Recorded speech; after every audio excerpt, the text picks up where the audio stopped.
हरे कृष्णा। ओम नमः शिवाय। प्रेम से बोलिए ज्योतिया मात की जय। जय हो ज्योत वाहन भगवान। प्रिय भक्तगणों, आज कृष्ण पक्ष अश्विन माह की 9वीं तिथि है और आज महापवित्र ज्योतिया व्रत की पारण का दिन है। प्रिय भक्तगणों, कल की व्रती माताएं बहनें आज की यह पारण कथा को अवश्य ही श्रवण करें ताकि आपका व्रत घर ज्योतिया के साथ पूर्ण हो। इस पवित्र कथा को सुनने मात्र से संतान दीर्घ आयु वाला होता है तथा वंश को बढ़ाता है। तो आज मैं सुना रही हूँ ज्योतिया पारण की बड़ी ही दुर्लभ पवित्र व्रत कथा। तो आप सभी भक्तगण इस कथा को बड़ी श्रद्धा और प्रसन्न चित्त मन से सुनिएगा। बहुत पहले एक राजा था, उसकी 2 रानियां थीं। दोनों रानी के कोई संतान न थी। राजा और रानी सभी मंदिरों में जाकर पूजा किया करते थे और महल में भी पूजा पाठ करते। भगवान से विनती करते करते फिर भी दोनों रानियां मां नहीं बन पाईं। एक बार एक सन्यासी उस राज्य में आए थे। राजा के दरबार में भी खबर पहुंची कि वे सन्यासी बहुत ही महात्मा हैं। क्यों न उन्हें बुलाकर इस समस्या को हल करने की कोशिश की जाए। राजा ने कहा कि सन्यासी को आदर सहित महल में बुला लिया जाए। वे महात्मा जब महल में पहुंचे, राजा ने दोनों रानियों से कहा, महात्मा का सत्कार बड़े आदर के साथ होना चाहिए। बड़ी रानी उसी वक्त तैयार हो गई और महात्मा को बड़े आदर के साथ खिलाने लगी तथा छोटी रानी महात्मा के फटे कपड़ों की ओर देखती और उनकी सेवा करने से आनाकानी करती। छोटी रानी को अपने रूप और रंग का बड़ा घमंड था। कुछ दिनों बाद महात्मा जाने की तैयारी करने लगे। जाने से पहले बड़ी रानी को उन्होंने आशीर्वाद दिया। बड़ी रानी तो बहुत खुश हो गई। अब राजा की बारी आई तो राजा ने उन्हें प्रणाम करते हुए कहा, हे महात्मन, आप तो आशीर्वाद बड़ी रानी को ही दे रहे हैं। आप कुछ ऐसा दीजिए जिससे मुझे समझ में आए कि आपने उन्हें क्या दिया। तब महात्मा ने कहा, हे राजन, आप बड़े ही भोले हैं। मेरा आशीर्वाद दोनों रानियों के साथ है, किंतु जिसने मेरा तन मन से सेवा किया है मैं उसे विशेष आशीर्वाद देता हूँ। तथा हे राजा, अगर आप चाहते हैं कि आपकी छोटी रानी भी गर्भवती हो, इसके लिए छोटी रानी तथा बड़ी रानी को ज्योतिवाहन भगवान की पूजा करना होगा। ज्योतिया की पूजा करनी होगी, उसका व्रत रखना होगा। हे राजन, कुछ ही दिनों में ज्योतिया का व्रत आने वाला है। इतनी बातों का ध्यान रखिएगा कि ज्योतिया व्रत करने के बाद उसका पारण बड़ी ही विधि विधान से करना। इस ज्योतिया पारण के दिन आप रानी से कहिएगा कि वे अपना ज्योतिया घर रखें, तो आपकी दोनों रानियों का व्रत घर ज्योतिया हो जाएगा और आपका पुत्र दीर्घ आयु होगा। महात्मा ने कहा, हे राजन, मैं आपको 2 फल देता हूँ, इसे आप रानी को दे दीजिएगा, जिससे रानी खाकर गर्भवती हो जाएंगी। प्रिय भक्तगणों, यह बात कहकर ऋषि मुनि अलख निरंजन कहते हुए वहां से प्रस्थान करते हैं। अब कुछ ही दिनों बाद ज्योतिया का व्रत आता है और ज्योतिया का व्रत छोटी रानी भूल जाती हैं। उन्होंने इस व्रत को नहीं किया तथा बड़ी रानी को ये सब कुछ याद था। उन्होंने ज्योतिया का व्रत किया और विधि विधान से सुबह उसका पारण भी किया। पारण करके उन्होंने ज्योतिया व्रत को घर भी किया और महात्मा के दिए गए दोनों फल को जब रानी खाने के लिए ढूंढने लगी तो उन्होंने देखा कि छोटी रानी ने उस सारे फल को खा लिया है। यह देखकर बड़ी रानी बहुत दुखी हुई। अब बेचारी क्या करती, उस जूठे खाए हुए फल को खोजने लगी। खोजते खोजते उन्हें वह फल कचरे में प्राप्त हुआ। उन्होंने उसी फल में जो भी कुछ लगा था उसे खा लिया। फिर उन्होंने सोचा कि इस फल के बीज को इस तरह फेंकना अनादर होगा, इसे मैं पृथ्वी में मिट्टी में गाड़ देती हूँ। यह एक वृक्ष बन जाएगा और आगे चलकर मेरे पुत्रों को खाने के काम आएगा। यह सोचकर रानी ने उस फल के बीज को बगीचे के मिट्टी में दबा दिया। अब इधर देखिए, सचमुच में कुछ ही दिनों बाद वह रानी गर्भ से हो गई। यह खबर राजा के पास पहुंचते ही राजा बहुत खुश हुए। प्रजा तक भी खबर पहुंच गई कि राजा अब पिता बनने वाले हैं। पूरे राज्य में लोग खुशियां मनाने लगे। बड़ी रानी का मान सम्मान बहुत ही बढ़ गया और उनकी देखभाल करने के लिए सभी एक पैर पर खड़े रहते। उधर छोटी रानी के मन में बहुत ज्यादा जलन हो रही थी और रात दिन वह ईर्ष्या से जलने लगी। सोच रही थी कि अभी से बड़ी रानी का इतना आदर होने लगा, न जाने बच्चा पैदा होने के बाद कितना ज्यादा आदर होगा। उसने महल की दाई को बुलावा भेजा और उसे ढेर सारा सोना देकर अपने साथ शामिल कर लिया और दोनों मिलकर कुछ बहुत ही बुरा कपट और षड्यंत्र करने लगे। समय पर रानी ने 2 सुंदर बच्चों को जन्म दिया, एक बेटी और एक बेटा। दाई ने तुरंत बच्चों को एक डलिये में रखकर छोटी रानी के पास ले गई और उसके बाद बड़ी रानी के पास 2 बड़े बड़े पत्थर रख दिए। बड़ी रानी ने जब पत्थरों को देखा तो उसे बहुत हैरानी हुई। ये कैसे हो सकता है? और तरह तरह के विलाप करने लगी, लेकिन उसका विलाप सुनने के लिए वहां कोई नहीं था।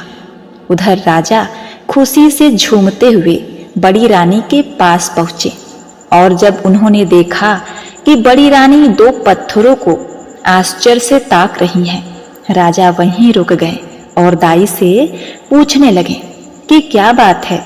दाई ने कहा कि बच्चे नहीं हैं महाराज, पत्थर निकले हैं। राजा को बहुत गुस्सा आया। बड़ी रानी को उसी समय महल से निकाल दिया और उसे अपने खेतों में कौवा हकनी, खेतों में कौवों को उड़ाने का काम करने लगी। अब रानी को कौवा हकनी बना दिया। पूरे राजमहल में ये बात फैल गई कि बड़ी रानी ने ईंट पत्थर को जन्म दिया है। उधर छोटी रानी अपने 2 चौकीदारों को बुलाकर वह डलिया दे दी और उसने कहा, इसमें से 2 बच्चे हैं, दोनों को ले जाओ और मार डालो और सबूत के तौर पर इनकी आंखें और दिल निकाल कर ले आना। दोनों चौकीदार डलिये को लेकर जंगल में गए। डलिया खोलकर दोनों बच्चों को जब देखा तब दोनों ने निश्चय किया कि बच्चों को वहीं छोड़ देंगे, क्योंकि बच्चे इतने सुंदर थे कि वे दोनों चौकीदार उसे मार न सके। उनका कलेजा कांपने लगा। भगवान बच्चों की रक्षा करेंगे, ये सोचकर वहीं डलिया रखकर दोनों ने सियार को मारकर उसकी आंखें और दिल निकालकर वापस महल में आ गए। छोटी रानी ने जब पूछा, हो गया काम? उन्होंने कहा, हाँ रानी साहिबा, आपका काम हो गया। दोनों सबूत के तौर पर सियार की आंखें और दिल रानी को दे देते हैं। रानी ने उन आंखों और दिल को पकाया और खा गई। उधर बड़ी रानी दिन भर कौवे उड़ाती और रात भर पूजा पाठ करती। उधर दोनों बच्चों को एक कुम्हार, जो कि जंगल में लकड़ियां बीनने गया था, उन्हें अपने साथ उठा लाया। उनका पालन पोषण करने लगा। दोनों बच्चे जब 5 वर्ष के हो गए तब छोटी रानी कहीं जा रही थी। रास्ते में उसने देखा एक 5 साल का बच्चा मिट्टी के घोड़े को पानी पिला रहा है और उसके बराबर की एक बच्ची अपनी गुड़िया को तैराना सिखा रही है। बच्चे कहते हैं, चल मेरे घोड़े पानी पी, टुबुक टुबुक। बच्ची कहती, चल मेरी गुड़िया तैर सीख, फुदुक फुदुक। ये सुनकर छोटी रानी हंसने लगी और कहा, कहीं मिट्टी का घोड़ा पानी पीता है या मिट्टी की गुड़िया तैरती है? दोनों बच्चों ने एक साथ कहा, क्यों नहीं? जब एक रानी ईंट और पत्थर को जन्म दे सकती है तो ये पानी क्यों नहीं पी सकता? ये सुनकर रानी को धक्का लगा। उसे पता चल गया कि ये दोनों बच्चे वही हैं। किसी तरह इन्हें खत्म करना होगा। अब देखिए वह छोटी रानी कितनी दुष्ट निकली। छोटी रानी ने बीमारी का नाटक शुरू कर दिया। कई वैद्य आ गए पर कोई फायदा नहीं होता दिखा। राजा ने हार कर रानी से उसका मर्म पूछा तो रानी ने बताया, मुझे उन दोनों कुम्हारों के बच्चे का कलेजा ही ठीक कर सकता है। मुझे उनका कलेजा लाकर दे दो, मैं स्वस्थ हो जाऊंगी। अब देखिए राजा मरता क्या न करता। सैनिकों को आदेश दिया कि उन बच्चों का कलेजा ले आओ। सैनिक उन बच्चों का कलेजा लेने निकल पड़े। सैनिक को आता देख बच्चे जंगल की ओर भागे और एक बांस और एक चंपा के पेड़ में बदल गए। सैनिकों को जब बच्चे कहीं नहीं मिले तो उन्होंने कुत्ते को मारकर उसका कलेजा ले आए और राजा को सौंप दिया।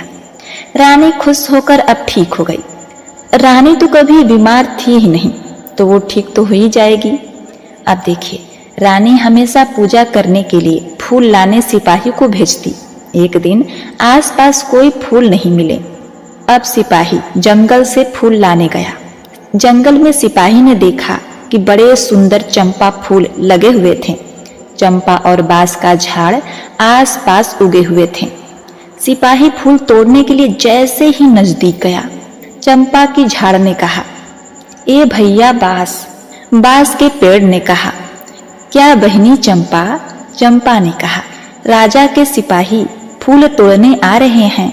बांस ने कहा, लग जा बहन आकाश। जैसे ही बांस ने कहा वैसे ही चंपा का झाड़ ऊपर की ओर बढ़ने लगा। बढ़ते बढ़ते वह इतना बढ़ गया कि सैनिक फूल तक नहीं पहुंच पाए। सैनिक आश्चर्यचकित होकर ताकते रह गए। सैनिक दौड़ते हुए सेनापति के पास पहुंचे और उन्हें सारी बात बताई। सेनापति ने विश्वास ही नहीं किया। ये सब क्या कह रहे हो? सैनिक ने कहा, आप एक बार हमारे साथ जंगल चल के तो देखिए। सेनापति सभी सैनिकों को लेकर अपने साथ चल पड़े। जैसे ही सेनापति चंपा और बांस के पास पहुंचे, चंपा ने कहा, ए भैया बांस। बांस ने कहा, क्या बहनी चंपा। चंपा ने कहा, राजा के सैनिक फूल तोड़ने आ रहे हैं। बांस ने कहा, लग जा बहनी आकाश। चंपा का झाड़ बढ़ते बढ़ते और ऊंचे तक पहुंच गया। सेनापति बहुत ही डर गया। दौड़ते दौड़ते वही मंत्री के पास गया। अब मंत्री भी चल पड़े चंपा को देखने के लिए। अब देखिए चंपा को ऊपर से दूर तक दिखाई दे रहा था। उसने दूर से ही देख लिया कि मंत्री जी आ रहे हैं। ए भैया बांस। बांस ने कहा, क्या बहनी चंपा। चंपा ने कहा, राजा के मंत्री फूल तोड़ने आ रहे हैं। बांस ने कहा, लग जा बहनी आकाश। मंत्री जैसे ही पेड़ तक पहुंचे, पेड़ और ऊपर उठ गया। मंत्री जी सीधे पहुंचे राजा के दरबार में। राजा ने कहा, इतना घबरा क्यों गए हो? मंत्री ने कहा, आप इसी वक्त सब कुछ छोड़िए और हमारे साथ जंगल चलिए। देखिए एक चंपा और बांस का पेड़ है जो हमारे जाते ही आकाश को छू लेते हैं। पता नहीं क्यों उसमें क्या है, मुझे तो लगता है कोई भूत और प्रेत का चक्कर है।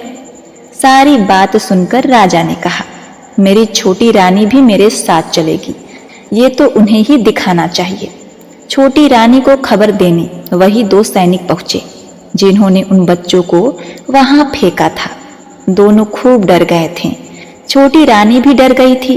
वे जल्दी से तैयार होकर राजा के साथ चल पड़ी। उधर बड़ी रानी भी फूल के लिए व्याकुल हो रही थी और फूलों की तलाश में निकल पड़ी। बड़ी रानी छोटी रानी के महल के पास से गुजर रही थी। उन्हें छोटी रानी और दो सिपाहियों की बात सुनाई दी। राजा और छोटी रानी जब जाने लगे, उसी सवारी के पीछे पीछे बड़ी रानी पैदल ही चलने लगी। बहुत व्याकुल होकर वह चलती जा रही थी। चंपा के झाड़ को ऊपर से सब कुछ दिखाई दे रहा था।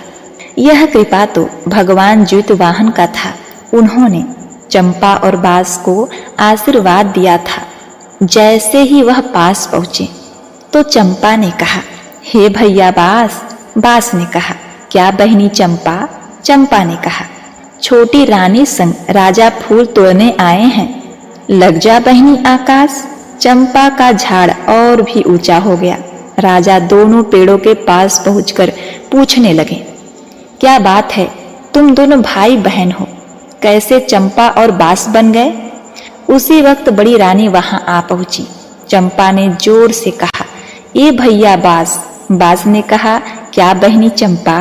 चंपा ने कहा, हमारी माँ, दुखियारी माँ बड़ी रानी फूल तोड़ने आई है, पखारो उनके पांव। चंपा जमीन में झुक गई और बड़ी रानी के पैरों के पास झूमने लगी। साथ साथ बांस का झाड़ भी झुककर बड़ी रानी के पैरों को छूने लगा। इसके बाद चंपा और बांस ने राजा को सारी बात बताई। राजा ने उसी वक्त छोटी रानी को कैद खाने में डलवाने का आदेश दे दिया और बड़ी रानी से उन्होंने क्षमा मांगा। बड़ी रानी बड़े दुख से चंपा और बांस को देख रही थी कि वे दोनों मनुष्य कैसे बनेंगे। बड़ी रानी दोनों के करीब पहुंचकर दोनों से लिपट कर रोने लगी। जैसे ही उनके आंसुओं ने चंपा और बांस को छुआ, चंपा और बांस मनुष्य बन गए। बेटा बेटी को बड़ी रानी ने गले लगा लिया और जाकर रथ में बैठा गई। राजा ने कहा, हे रानी, मुझे क्षमा करना, आप जो कहेंगी मैं तो वही करूंगा, आप कहेंगी तो मैं उसे फांसी की सजा दिलाऊंगा। रानी ने कहा, नहीं राजन, आपको ऐसा कुछ नहीं करना है। मैं तो चाहती हूँ जिस प्रकार मैंने इतने दिनों तक खेतों में कौवा हकनी का काम किया है, रानी भी वही काम करे।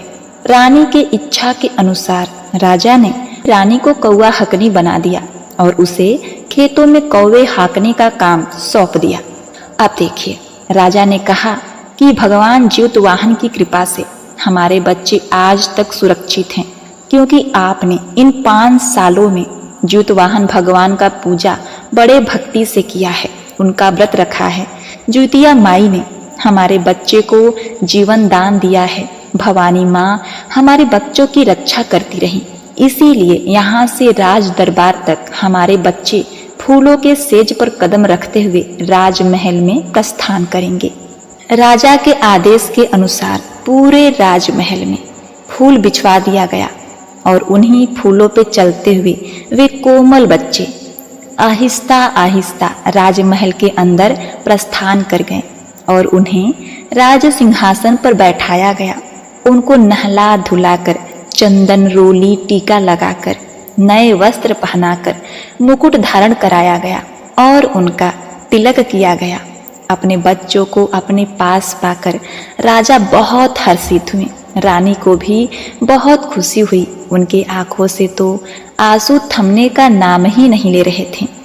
सहसा उसी वक्त भगवान ज्योतिवाहन तथा माता भवानी दुर्गा जी प्रकट हो गईं।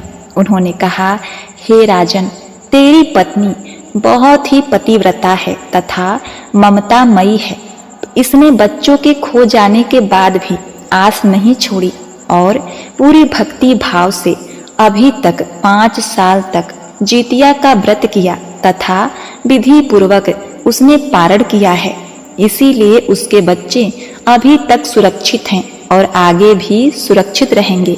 जब तक आप दोनों जीवित रहेंगे तब तक इन बच्चों का कोई भी बाल बांका नहीं कर सकता। ये हमारा आशीर्वाद है। यह कहकर दुर्गा माँ और जीवितवाहन जी वहां से अंतर ध्यान हो गए। पूरे राज्य में जय ज्योतिया माँ, जय ज्योतिया माँ, जय हो ज्योतिवाहन भगवान का नारा गूंज उठा और राजा रानी अपने बच्चों के साथ अपना जीवन आनंद से व्यतीत करने लगे। प्रिय भक्तगणों, आप लोग भी प्रेम से बोलिए, जय ज्योतिया माँ, जय हो जीवितवाहन भगवान। ओम नमः शिवाय। प्रिय भक्तगणों, अब आइए श्रवण करते हैं भगवान जीवितवाहन जी की आरती। आरती जितवाहन जी की, प्रभु श्री जीवन दाई की।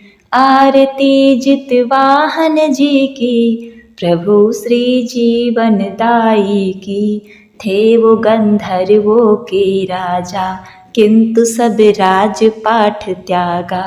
थे वो गंधर्वों के राजा, किंतु सब राजपाठ त्यागा। वन को गए पिता के लिए, उन्होंने सेवा सारी की, प्रभु श्री जीवनदाई की। आरती जितवाहन जी की, प्रभु श्री जीवनदाई की। आरती जितवाहन जी की, प्रभु श्री जीवनदाई की। मिली उन्हें एक दीन नाग स्त्री, होनी थी पुत्र की उसकी बलि। मिली उन्हें एक दीन नाग स्त्री, होनी थी पुत्र की उसकी बलि।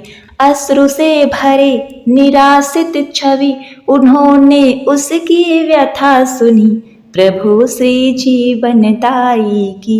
आरती जितवाहन जी की, प्रभु श्री जीवनदाई की। आरती जितवाहन जी की, प्रभु श्री जीवनदाई की। व्यथा सुन द्रवित हुए प्रभु जी, बलि के लिए चले खुद ही। व्यथा सुन द्रवित हुए प्रभु जी, बलि के लिए चले खुद ही। साहसी ढंग देख हुआ दंग, गरुड़ ने नाग बलि छोड़ी, प्रभु श्री जीवनदाई की। आरती जितवाहन जी की, प्रभु श्री जीवनदाई की।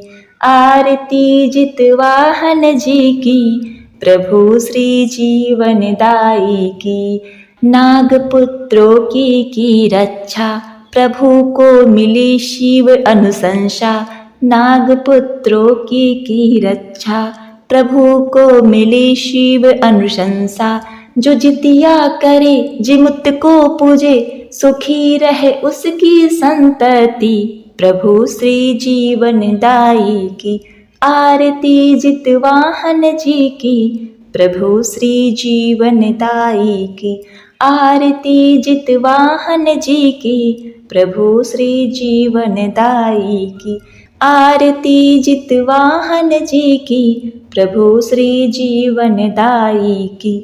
आरती जितवाहन जी की, प्रभु श्री जीवनदाई की। ओम नमो भगवते वासुदेवाय नमः। बोलिए जीवतवाहन भगवान की जय। ओम नमः शिवाय।